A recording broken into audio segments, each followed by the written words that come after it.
Tonight, a Calcalo father details the horrifying moment armed intruders stormed his home, attacking his family and stealing valuables. The race to stop an out-of-control bushfire out west. Authorities warning Wednesday could be the most dangerous day in years. The state government rubbishes reports pill testing could replace a second injecting room in the city. The Prime Minister gets down to business as the Dunkley by-election race heats up. The victory that's put Donald Trump even closer to a White House return, and an unlikely hero helps the Matildas all but guarantee their spot in Paris. This is Melbourne's 9 News with Peter Hitchener. Good evening. A Calcalo man has told of the terrifying moment his family was ambushed in their own home by thieves armed with machetes and a gun. The offenders left their victims bloodied and bruised and stole tens of thousands of dollars worth of valuables. Reid Butler has this exclusive report. The intruders arrive, masked, creeping towards the door. They're wielding machetes and know they're being filmed, but don't care. Once they're inside the Calcalo home, the terror begins. They broke in with the pot.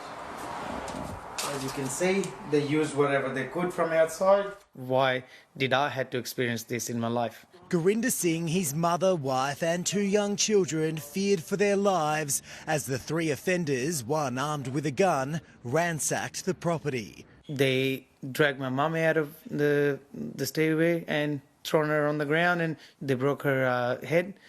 So she got a lot of blood coming out of it. The elderly woman is now recovering at home with her injuries after being treated in hospital.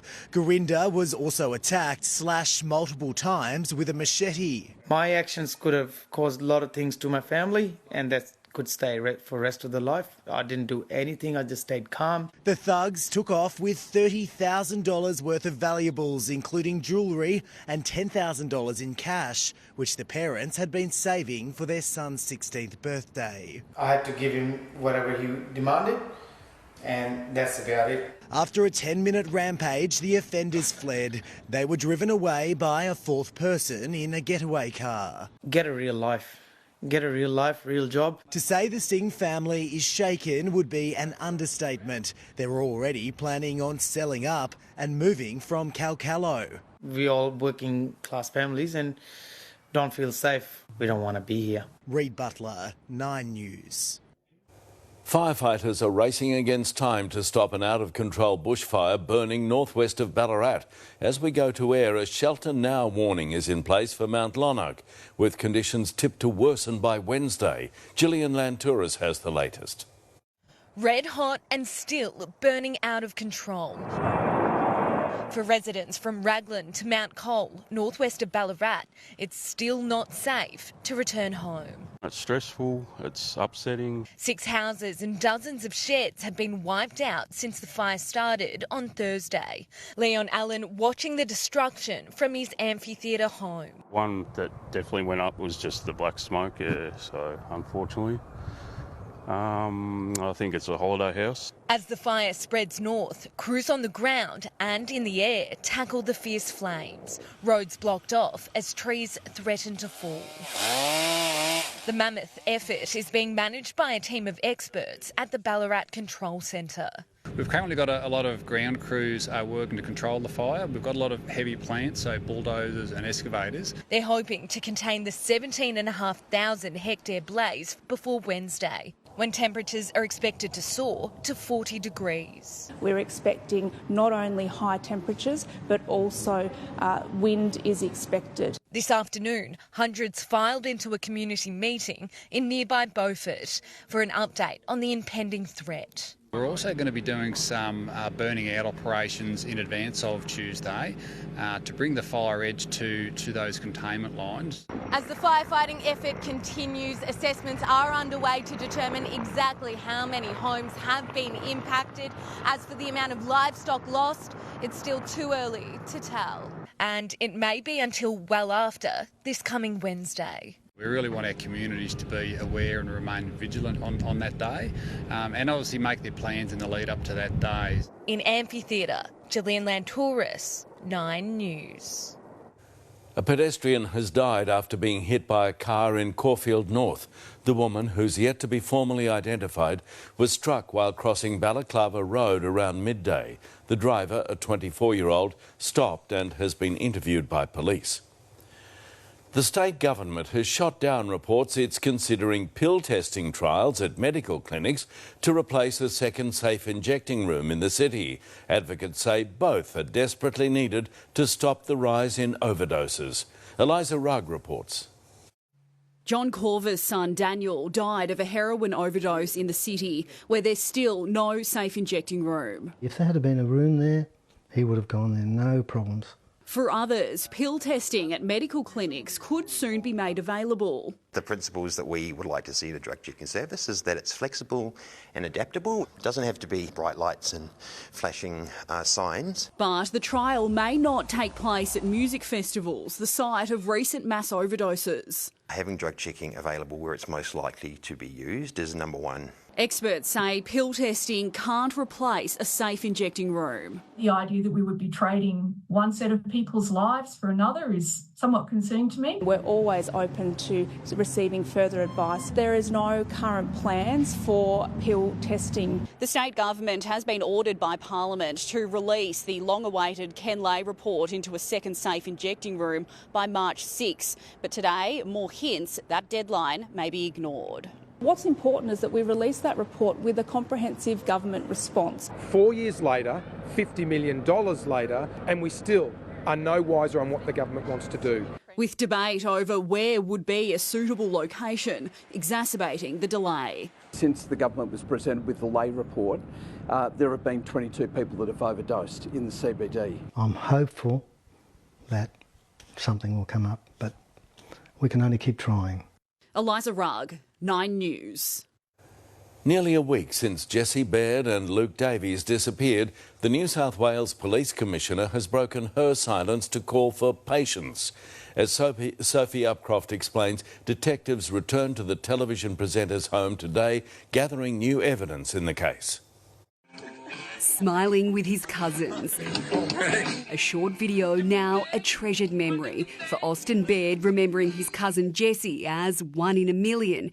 You cared about everyone and left such an impact on every person you met. Gone but never forgotten, a vow from his cousin Luke.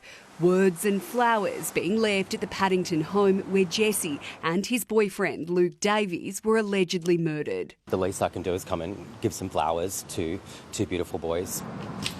Inside, detectives seized bags of evidence, desperately looking for fresh clues as to what happened, allegedly at the hands of Beau Lamar Condon. The focus, the 5-day window of Lamar Condon's alleged movements, spanning a stretch of at least 200 kilometres. On Sunday night, Jessie and Luke were last seen by friends at the Beresford Hotel in Surrey Hills. 3 days later, police found blood-stained clothes in a skip bin at Club Cronulla. Those belongings leading detectives to Jessie's home, where they say they discovered large amounts of blood and a bullet casing allegedly from the constable's service weapon. On Thursday, police admitted they were searching for one of their own.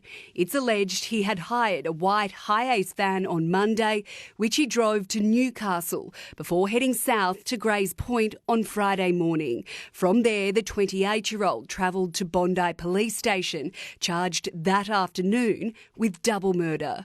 Behind bars, but officers say he's not giving anything away, prompting a call from the top. The state's police commissioner today releasing a statement asking for anyone who has any information that could help to come forward, offering assurances that the force is working around the clock for answers, but warns that could take time. I just hope that the boys can be brought home for their families to be laid to rest peacefully and respectfully. In Paddington, Sophie Upcroft, 9 News.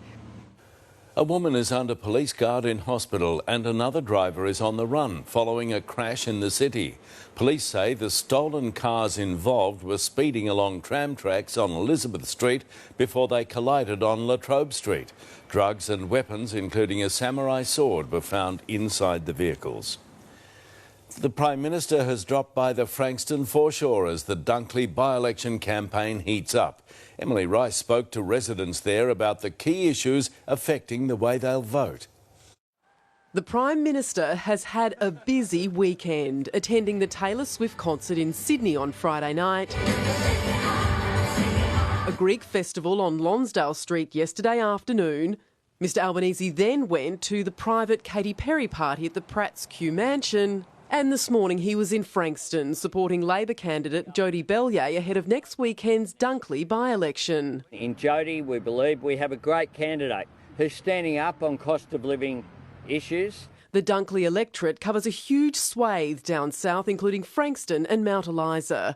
The by-election was triggered by the death last year of Labor MP Peter Murphy. Labor holds the seat by a 6.3% margin. I am not a career politician. What I am is a woman that has a strong commitment to people and the community. The Liberal candidate, Nathan Conroy, grew up in social housing in Ireland and is also campaigning on hip pocket issues. And over the last 2 years, it's got worse. 12 interest rate rises. My mortgage has gone up like everybody else's, about $2,000. So what will drive the vote in Frankston? I think cost of living. I've got a son living at home with me at the moment, with his daughter and partner, and they're trying to get out into the market, and it's just crucifying young kids. It's terrible.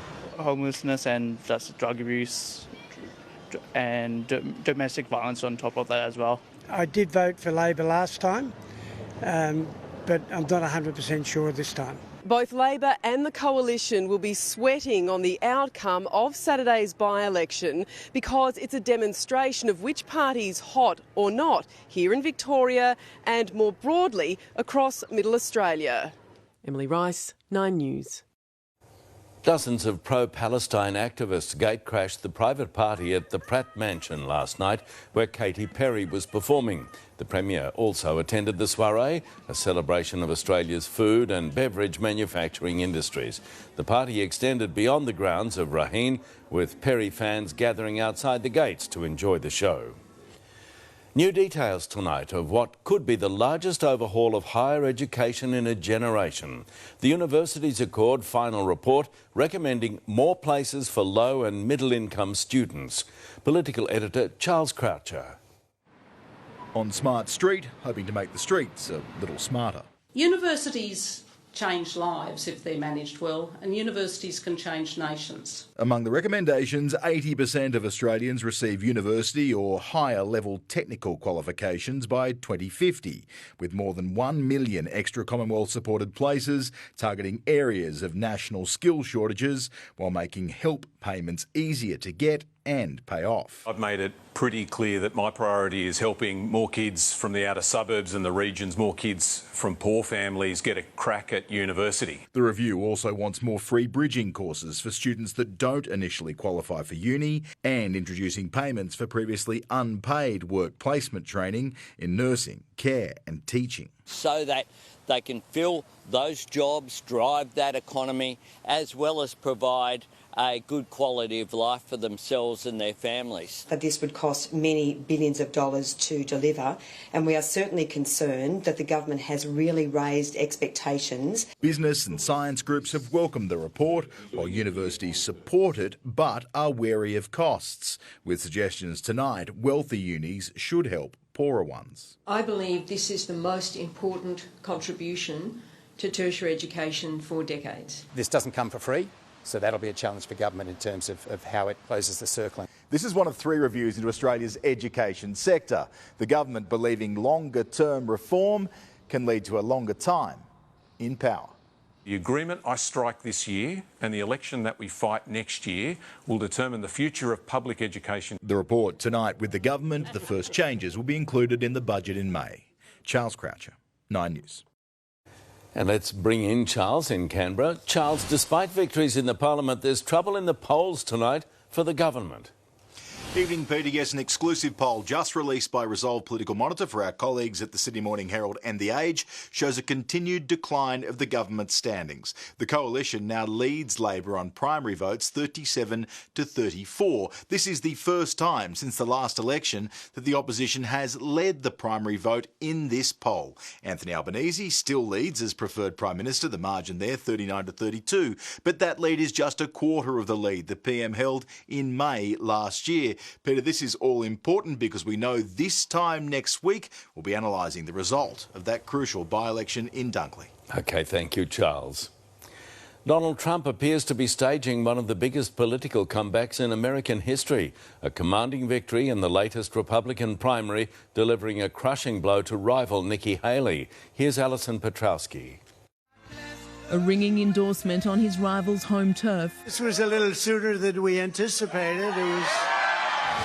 The race was called for Donald Trump the second the polls closed. The Fox News decision desk can now project that former President Donald Trump will win the state's GOP primary. Trump has now swept all of the early voting states and appears to be executing the biggest political comeback in Republican history. I have never seen the Republican Party so unified as it is right now. He is a mere heartbeat away from securing his party's nomination. Joe, you're fired. Get out. Get out, Joe. You're fired. A crushing defeat, Nikki Haley's campaign all but dead in the water. I said earlier this week that no matter what happens in South Carolina, I would continue to run for president. I'm a woman of my word. But she's vowing to still show up tomorrow and every day until Super Tuesday. We need to beat Joe Biden in November. I don't believe Donald Trump can beat Joe Biden. I think she'll keep fighting. I don't think she'll quit.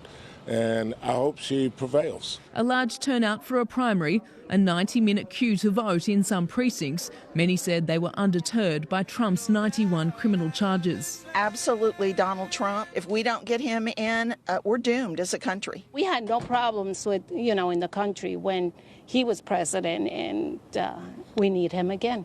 The South Carolina primary is a strong indicator of who will become the Republican candidate. Since 1980, every winner here but one has gone on to take the party's nomination. And at this point, the question is not if Nikki Haley will drop out, but when. In Columbia, South Carolina, Alison Petrowski, 9 News. Clint Stanaway's here now with a look ahead to sport. Very good evening to you, Pete. Thanks for that. Tonight, the Tigers are oozing confidence ahead of the new season. After coming up short last season, they've got a point to prove. Definitely does feel you. It was a little bit odd, to be honest, and it's not a great feeling. How about this? Just ace. Thompson finally gets his hands on a trophy. The Kiwis go to water on a dominant day for the Australians. Our Matildas, they've got one hand now on a ticket to Paris, and why this fireworks display didn't go down very well at all with some Aussie sports stars. Plus, there's been a big scare for the #1 AFL draft pick. That's all coming up soon in sport for you tonight, Pete. OK, great. Thank you, Clint. When Melbourne's 9 News returns, distracted drivers nabbed in a police road safety blitz in the southeast. The delicate rescue mission to save an unconscious scuba diver. Plus, the Pope dealing with another health scare, the latest from the Vatican. Jones' NBN nightmare. So frustrating. The installation failed that left this pensioner disconnected. Because it's dead. And it could cost $6,000 to fix. Oh no. It's just pure laziness. 9 News, your news, tomorrow. Men dressed in suits have ransacked multiple homes in Melbourne's east, stealing tens of thousands of dollars in cash and jewellery. A Vermont South family returned from their daughter's birthday party to find they'd been robbed yesterday afternoon. The same thieves were captured on CCTV in Wantirna South hours later, before they struck again. All the clothes they pulled down, all the drawers were out, clothes in the drawers was all on the floor. This area is being targeted at present. We never had this problem. Police are now investigating. From P-platers running late for work to truckies without a seatbelt, close to 200 motorists have been busted during a police operation in the southeast, and Neri Tai was invited along. It's one thing drivers can't seem to keep their hands off, and that's their mobile phone. Operation Spotto had undercover police targeting motorists in Springvale. White Unison Navara, he's wearing high vis. This tradie was on his way to work. So obviously our undercover guys up there observe you there on your phone. Tapping away. Fidel Kashaba confessed to using his mobile phone while stopped at the traffic lights on Springvale Road. Literally on my maps. Yeah, working, so I got to know where I'm going to my next site, but yeah, happens. The 26-year-old was fined $577, losing 4 demerit points. What the government are doing, they're just trying to take advantage. Like, if they be like, oh yeah, they could just charge us $300 for a fine. But they know if they want to charge $600, they'll get it. This young woman was also stung on her way to a new job. Oh, embarrassing. Yes, I was. You tell them why you're on your phone? Yeah, because I was seeing how to get to work, so I took a wrong turn. People stuck in the car at traffic lights and they can't help but go for their phone. Whether we always get the, oh, I've got to call the boss, I'm running late. But a lot of the times they're just sitting there scrolling through Insta. It wasn't just driver distraction. Truckies were also busted without a seatbelt. What happened? I forgot to put the seatbelt on, daydreaming. Jihad says he was heading to the tip. It is what it is. How long were you driving without a seatbelt? Just now.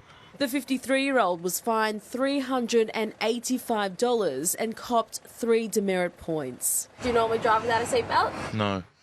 Hell no. 187 drivers were fined during the 2-day blitz. 68 drivers were caught using their mobile phones, 19 weren't wearing a seatbelt, and 15 were speeding. Last year, Victoria recorded its highest road toll in more than 15 years, with 295 people killed. To people that say it's revenue raising, I say it's all voluntary. They're all voluntary contributions. They're part of the Fatal 5, being distractions, impairments, fatigue, speed and seatbelts, so there's just zero tolerance for us. Neri Tai, 9 News. A complex rescue mission off Sydney today with a distressed scuba diver winched from the water onto a rescue helicopter. Matt Connellan reports. It was a rescue as daring as it was dangerous. Plucked from a dive boat high into the sky a kilometre from the Collaroy shore. A woman in her early 30s winched to safety after finding herself in trouble on a Sunday morning scuba dive. The decision was made to winch off the boat as there was other divers in the water. Emergency services were called around 9:30, the rescue chopper quickly swinging into action. Within half an hour it was overhead, and just an hour after the initial call, the first phase of the complex rescue had been carried out after initial treatment on board the boat. But the job was far from over. The woman was flown to the headland at Long Reef, stabilised and taken on to Randwick's Prince of Wales Hospital, where the specialised hyperbaric team was standing by. It's believed the woman may have suffered a medical episode at a depth of about 10 metres. Resurfacing so fast, there were health concerns too about the sudden change in pressure. When she surfaced, she was semi-conscious, but she was breathing on her own, and she was a bit agitated. So that's why she had to be stabilised before she could be flown. The boat, operated by ProDive, had left Manly Wharf Club this morning. On its return this afternoon, workers were seen unloading tanks in preparation for their next dive. The woman, who is expected to make a full recovery, is tonight on the mend in hospital. In Collaroy, Matt Connellan, 9 News. A resident has clung to a firefighter who was lowered down to rescue them from a burning building in New York. Several people hung out of windows, desperate to be saved, when fire took hold of an apartment block in Harlem. One person died and 17 others were injured. Pope Francis has cancelled his engagements overnight due to a flu-like condition. A statement from the Vatican says it was done as a precautionary measure, but the 87-year-old has had several health problems in recent years. In November, he cancelled an international trip due to breathing difficulties. Madeline Sparks along now with all the latest on the weather. It's been a lot warmer today, Maddie. That's right, it really has been, Pete. The city took an 11-degree jump from yesterday. After a rather chilly overnight low of 12, it peaked at 31 this afternoon. And it was an even colder night around the suburbs. Coldstream fell to 6 degrees, Rosebud and Viewbank down to 7, Avalon 8, Tullamarine and Werribee 9, and Geelong also dipped to 9 degrees. So a long way from the hot night last week where it stayed in the 20s. We are in for a warmer night tonight, but a much cooler day as a cold front moves through. Then daytime temperatures will build again on Tuesday ahead of a hot and very dangerous bushfire day on Wednesday. I'll have all those details and the full 7-day forecast later in the bulletin, Pete. OK, thank you, Maddie. Still to come in this hour, bulk billing on the brink. The new data revealing just how difficult it is to find cheaper healthcare across Melbourne. 15 people killed in an inferno in China, what police believe sparked the blaze. And bullets fly in the English countryside, the Aussies training Ukrainians in urban warfare.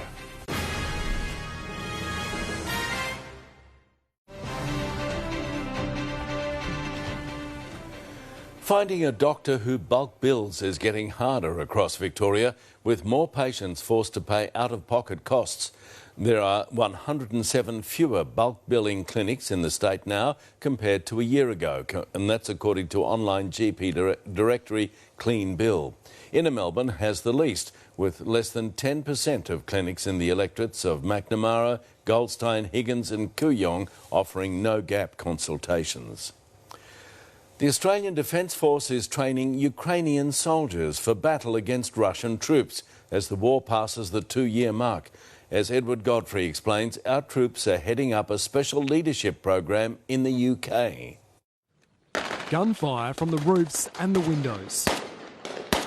Mortar blasts booming. Smoke grenades shielding troops trying to advance and seize control of each building. Urban warfare in the English countryside. There's no live ammunition, but it's no game. These battle-hardened Ukrainian soldiers are undergoing specialised training. It was hard psychologically, mentally, because you're far from your family for extended period of time. My family had to escape from the territory where the war was going on. Many have already fought against Russia's forces. This weekend marks 2 years since Ukraine was invaded. World leaders travelling to Kyiv as a show of support. Something Ukraine is asking for more of from the West. A minute of silence in memory of our fallen heroes, President Volodymyr Zelensky says. Ihor has seen many fall while fighting in Kharkiv, Bakhmut and Donetsk. I've been serving in the brigade that was on the front line when the war started, so yeah, we've been prepared. We are military personnel. Playing the enemy here is a mix of Defence Force personnel from 12 nations, including Australia, which is running this leadership-focused program. The idea with the scenarios is to replicate as much of the combat situation in Ukraine as possible. We have weapon effects such as that sound right there behind me to indicate artillery and indirect fire. 35,000 Ukrainians have completed this training since 2022. And that covers everything from the field environment, in rural areas, in, as you see, an urban facility behind me, in trench warfare, in small arms instruction, so with their weapon systems. This is the final phase of training for this particular group of soldiers. In the coming days, they'll be heading back to Ukraine, where they'll apply what they're learning here in real-world scenarios. So we're definitely moving toward victory. It's very humbling and privileged kind of feeling to be having this key role as part of the mission. A war with no end in sight. In eastern England, Edward Godfrey, 9 News. 15 people have been killed and more than 40 others injured when fire ripped through a 34-storey apartment block in eastern China. It's believed the blaze started on the first floor where many electric bikes were parked. Aussie actor Elizabeth Debicki has won Best Female Actor in a Drama Series at the Screen Award and Screen Actor Guild Awards. The award was for her role as Princess Diana in The Crown, much to her obvious surprise. The 33-year-old accepted the accolade barefoot. I didn't do the kind of check what you should do if you think you have to get up. So I did, so my shoes weren't really on my feet, so then I had to kick them off. Debicki beat fellow Aussie Sarah Snook to take out the category. Margot Robbie missed out for her film Barbie, with Oppenheimer winning all 3 of the nominated categories. Ahead in 9 News, court documents reveal the AFL's response to a concussion class action led by a Cats premiership winner. Why US Ambassador Caroline Kennedy spent the day at Bunnings. Plus, the Melbourne mums removing the fear and isolation from early parenthood.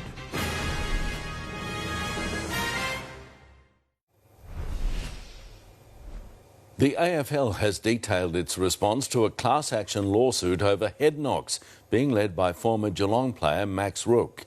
According to the Herald Sun, Supreme Court documents reveal the league will argue clubs and players themselves are primarily responsible for their health and welfare. Dozens of retired stars have joined the dual premiership winners' campaign for compensation.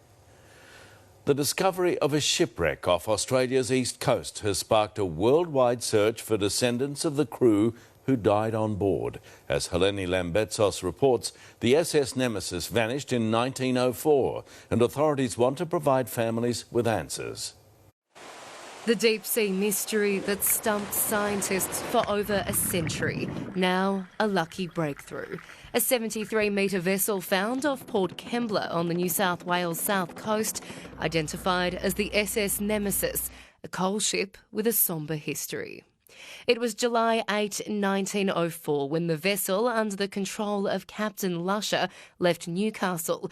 It was bound for Melbourne when it ran into the eye of a fierce storm. The lives of the 32 people on board lost. It was a terrible time when this shipwreck occurred.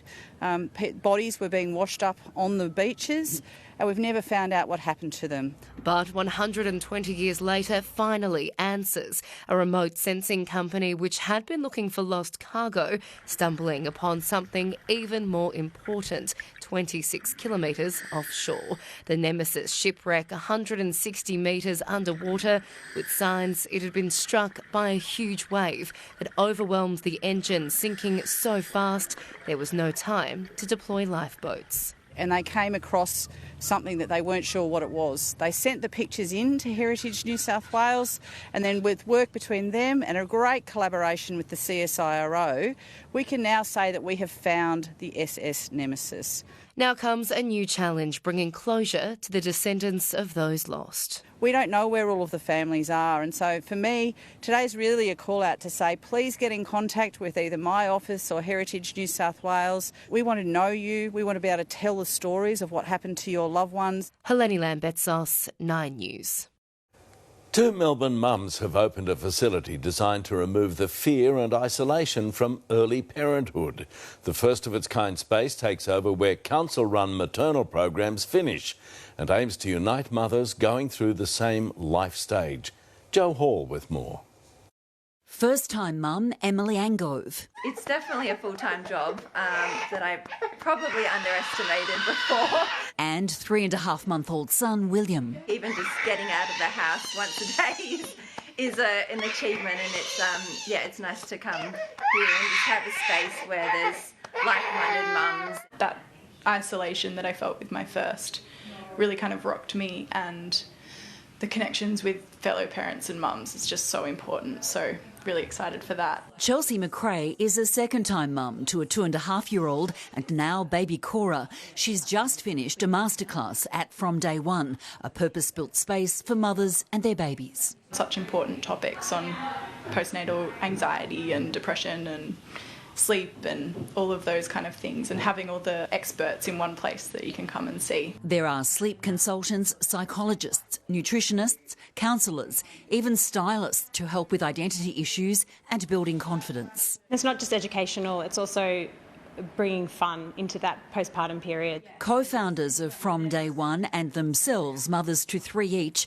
Kesha Hutchins and Ariel Bryant, have self-funded the business, which is a result of 2 years of studies with focus groups to determine a need in the community. We interviewed women about their postpartum experience and found that we actually weren't alone. There were so many women who felt the same way and were really craving that community. Social connection is one of the real pillars of mental health. So being able to maintain that in a reasonable way with all the logistical challenges can be difficult for people. The sessions and space are open to first, second, even third-time mums, like Eleni Matakis, who has been blessed with 2-year-old twins and now Hazel. Just hearing other people's stories and knowing that, you're not alone in some of the concerns and the worries that you have. The cost, the women say they aim to keep it to what you might pay for a weekly brunch catch-up with a friend.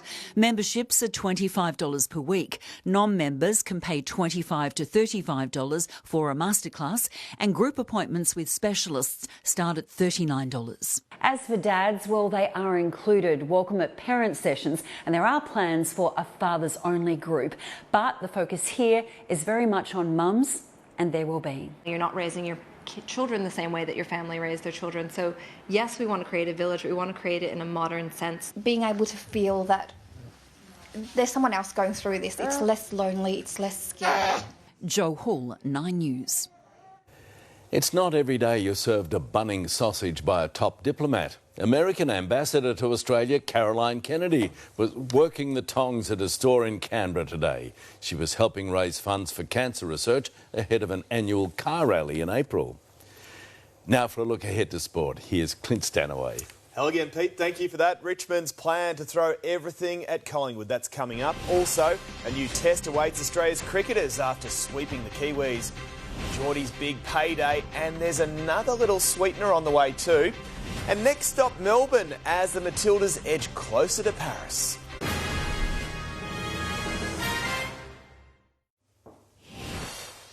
Richmond star Jayden Short says new coach Adamuzze has harnessed the Tigers' pain of missing finals to reinvigorate them. A host of big names will play their first game of the year on Tuesday as a date with a new enemy closes in. Joshua Dorr explains.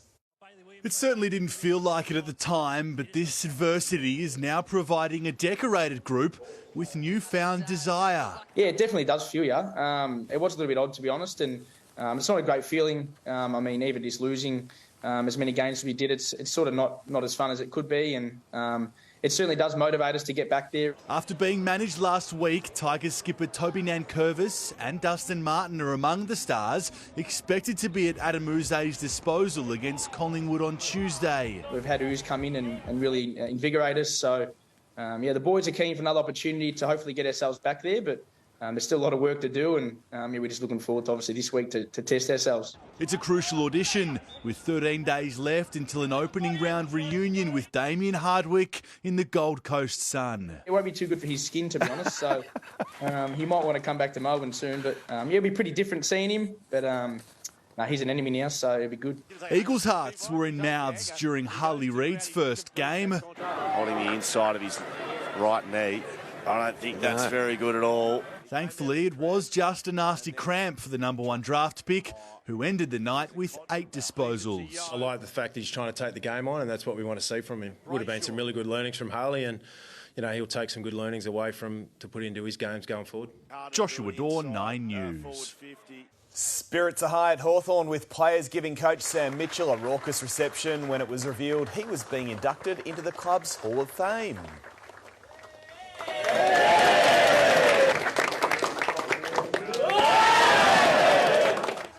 Luke Hodge and Alan Martello have also been inducted, with Alan Jeans elevated to legend status. Cricket, and another satisfying T20 victory for Australia, who've completed a series clean sweep of New Zealand. In a match impacted by heavy rain, the Kiwis never really mounted a challenge as the visitors won by 27 runs under the Duckworth-Lewis system. Xander Maguire has the highlights. Back at the top of the order with the series already won, today was a golden chance for Steve Smith. But that extra pace on the new ball, once again his downfall. Oh yes, it's a little edge. Victorian Matt Short took his place, benefiting from Eden Park's famously short boundaries. The venue leaving the Kiwis with little room to squander chances. That's gone down. Head dropped again, only moments later. Unbelievable. Third time lucky for New Zealand saw Short depart, but it wasn't a sign of things to come. I think that's been dropped too. Rain fell and play paused for 20 minutes before the big show picked up the pace, only to be dismissed on 20 as conditions deteriorated again. An hour later they returned, only for Travis Head to join his teammates in the stand permanently. Should be out. is outtaken. A fast start for the Aussies was worth its weight in gold. As the heavens opened up for a third time, the T20 became a 10-10. And despite early intent from the Black Caps to chase 126, it was the Aussies who were finding a way. Is it going to be safe? No, it's not. It's taken. As a typically tight Adam Zampa proved a thorn in their side. Who's calling for it? Stark wants it and Stark takes it. With 43 required off the last over, the 3-0 sweep was secured. A 2-test series, now the next hurdle for Australia to clear. It's a bit of a strange game with the rain, off and on, so we knew, the aggressive way is the way we want to play, especially T20. Xander Maguire, 9 News. Our Matildas have all but locked in their spot at the Paris Games with a 3-0 win over Uzbekistan. It took just over an hour for the Tillies to get onto the score sheet, and as Trent Neese reports, their first goal came from an unlikely source. Michelle Heyman used to be one of the first names picked on the Matildas team sheet. Last night was her first game back in more than 6 years. And Heyman, it's in! Michelle Heyman's done it! The 35-year-old breaking the deadlock more than an hour into the Aussies' Olympic qualifier against Uzbekistan. Scoring is something that I love to do, and to be able to come back and get one in was, a dream come true. Mary Fowler and Caitlin Ford also added their names on the score sheet. Ford is there, and that's 3. The Matildas now preparing for a flight home to Melbourne for the return bout with Uzbekistan on Wednesday night. A win or a draw, enough to get our girls to Paris. I think the second game now is about us going out and playing our football and enjoying ourselves in front of our home crowd, and hopefully put on a good show for them. They're now 8 points outside the top 4. There was more joy for their crosstown rivals, City, beating Bournemouth 1-0, while Arsenal moved 2 points behind league leaders, Liverpool, with a 4-1 thrashing of Newcastle. Trent Neese, 9 News. Well, it's certainly been a life-changing night in Mexico for Australian Jordan Thompson. Less than 24 hours after beating Alexander Zverev, the informed player toppled Casper Ruud to clinch his first title. It is joy for Jordan Thompson in Los Cabos. The 29-year-old also takes home $1.3 million and moves to a career-high world ranking of 32. Finally, in sport, we know British fans love getting under the skin of visiting Australians, and pranksters in Manchester did just that in the early hours of this morning, setting off fireworks outside the Penrith Team Hotel ahead of their World Club Challenge final with Wigan.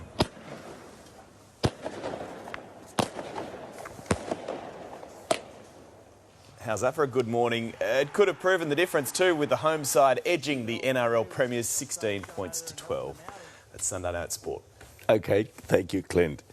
Now it's time for another check on the weather with Maddie, and it's going to be much cooler tomorrow, Maddie. That's right, Pete. The temperature is really on a roller coaster at the moment. Up today, down tomorrow, and then up again on Tuesday. I'll have the full forecast for you next.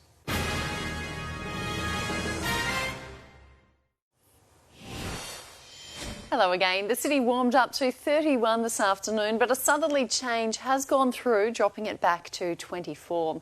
And there's been smoke haze in northwestern suburbs, but those southerly breezes will clear that out tonight. It was an unusually cold morning, down to 6 at Yarra Glen and down to 7 at Rosebud. Most of the state dipped to single figures this morning, but daytime temperatures bounced back into the low to mid-30s through the north, mostly the high 20s through the south. The satellite picture shows a broad band of cloud that's about to move in ahead of a cold front that will cross over Bass Strait tonight, pushing in the cloud, and it could produce a few light showers through southern districts. Winds will shift back to warmer northerlies and temperatures will start to build, and then Wednesday is set to be the hottest day of the week with dangerous bushfire conditions, and there is a concern that storms will produce destructive winds in Melbourne's outer east and also through West and South Gippsland. The latest fire danger ratings have been upgraded to extreme for all western and central districts and around the country tomorrow. A top of 32 for Brisbane. Sydney is heading for 28 with a late shower, and Perth has had a couple of days in the low to mid-20s, but it is heading back into the 30s, 32 tomorrow. Back home, it'll be cloudy through the south with some drizzle likely during the morning and a much cooler day, only heading for the low 20s. Once again, there'll be areas of smoke haze through the northwest, but dry and sunny elsewhere through the north, with most spots heading for the low 30s and up to 35 in Wodonga. Melbourne is in for a warmer night with most suburbs heading down to 14 or 15, 17 at Moorabbin. Drizzly showers are most likely from 6 a.m. until 10 a.m. and then a partly cloudy afternoon, around 10 degrees cooler than today, just the low 20s. For Geelong, a cloudy top of 21 degrees. The city is only expected to dip to 17 and it's also heading for 21. And then the temperature will rise again on Tuesday, 31 degrees, 36 on Wednesday, and this is the dangerous day with gusty winds and a cool change in the late evening. Back to 24 on Thursday, 23 on Friday and 21 on Saturday, and then 20 next Sunday. So in the ups and downs of Melbourne weather, it will be a cooler day tomorrow, the chance of some early drizzle and a partly cloudy top of 21, and we're now in the last week of summer, Pete. And 36 on Wednesday. Thank you, Maddie. And Melbourne, that's what's news this Sunday. Enjoy your evening and good night.